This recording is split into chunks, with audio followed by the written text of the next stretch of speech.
Presiden Prabowo Subianto memberikan pengarahan terkait program makan bergizi gratis atau MBG di acara Building Indonesia's Future Generation Through Nutrition di Sentul International Convention Center Kabupaten Bogor, Jawa Barat, Rabu 3 Juni 2026. Di saat yang sama, 3 mantan unsur pimpinan Badan Gizi Nasional atau BGN terpaksa mengenakan rompi tahanan Kejaksaan Agung.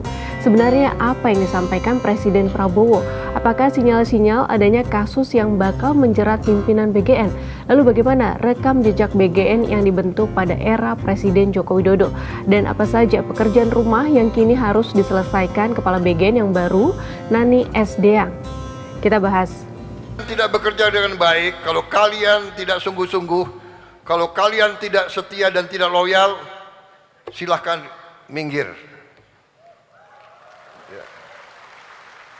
Yang penting kepentingan rakyat di atas semua kepentingan. Terima kasih saudara-saudara bisa sampai di sini. Yang kedua, terima kasih lagi atas pengabdian saudara-saudara selama ini di tempat-tempat yang jauh, di tempat-tempat yang susah.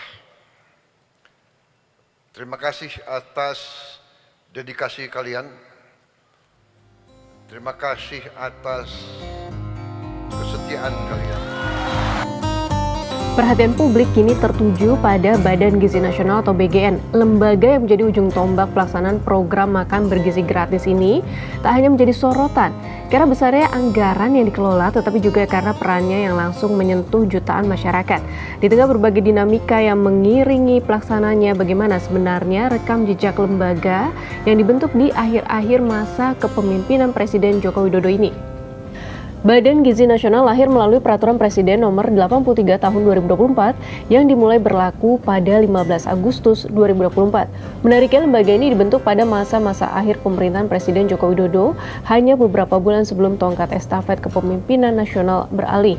Tak hanya meresmikan pembentukannya, Jokowi juga menunjuk dan melantik Dadan Hindayana sebagai Kepala Badan Gizi Nasional pertama, menandai dimulainya perjalanan lembaga yang kini memegang peran penting dalam pelaksanaan program gizi nasional. BGN dibentuk untuk melaksanakan tugas pemenuhan gizi nasional. Dikutip dari laman Dewan Pertimbangan Presiden Republik Indonesia, usai dilantik sebagai Kepala BGN, Dadan Hindayana menjelaskan bahwa BGN pada dasarnya dibentuk untuk mendukung program populis Presiden terpilih Prabowo Subianto, yakni makan bergizi gratis alias MBG. Program MBG sendiri diluncurkan Presiden Prabowo Subianto pada 6 Januari 2025 dengan alokasi anggaran APBN sebesar 71 triliun rupiah. Dari jumlah tersebut, realisasi penyerapan anggaran sepanjang 2025 mencapai 51,5 triliun rupiah. Pada 2026, anggaran MBG melonjak hampir 5 kali lipat menjadi 335 triliun rupiah sebelum akhirnya dipangkas menjadi 268 triliun rupiah. Namun di balik besarnya alokasi dana tersebut muncul sorotan publik karena anggaran MBG dimasukkan ke dalam pos anggaran pendidikan. Hingga Mei 2026, program MBG telah menjangkau 62.454.064 penerima manfaat di 38 provinsi di seluruh Indonesia. Jumlah tersebut setara dengan 75,3% dari target sasaran program yang mencapai 82,9 juta orang. Adapun jumlah dapur MBG atau Satuan Pelayanan Pemenuhan Gizi atau SPPG telah mencapai 29.225 unit. Dalam perjalanannya, Badan Gizi Nasional menemui berbagai macam halangan, mulai dari anggaran yang dinilai fantastis, pengadaan barang yang disebut tak sesuai, hingga akhirnya karut-marut penyelenggaraan makan bergizi gratis. Bahkan belakangan, bekas Kepala BGN Dadan Hindayana beserta 2 wakilnya ditahan Kejaksaan Agung atas dugaan korupsi tata kelola makan bergizi gratis. Lantas pekerjaan rumah apa saja yang nampaknya perlu diselesaikan oleh Nani S. Deang sebagai Kepala BGN yang baru? Wakil Ketua Komisi Perlindungan Anak Indonesia atau KPAI Jasra Putra mengingatkan 7 rekomendasi masyarakat sipil untuk program MBG. Pertama, memprioritaskan distribusi ke wilayah rentan seperti daerah dengan kerawanan pangan, masalah gizi, dan kerentanan sosial ekonomi tinggi. Kedua, melakukan evaluasi menyeluruh terhadap tata kelola MBG, termasuk mengembangkan model alternatif seperti pelibatan kantin sekolah guna mengurangi risiko kontaminasi silang. Ketiga, melibatkan anak secara bermakna dalam perencanaan menu edukasi gizi hingga evaluasi program melalui mekanisme yang aman dan partisipatif. Keempat, menjamin kualitas gizi dan keamanan pangan melalui standar yang ketat serta kolaborasi lintas sektor terutama sektor kesehatan dan pendidikan.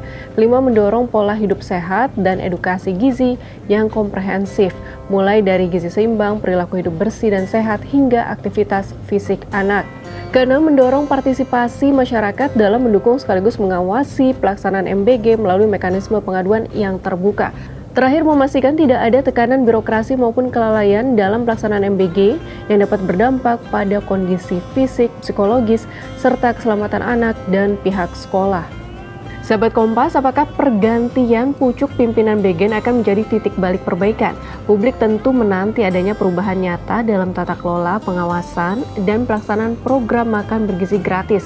Sebab pada akhirnya keberhasilan program ini tidak diukur dari siapa yang memimpin, melainkan dari seberapa besar manfaat benar-benar dirasakan masyarakat.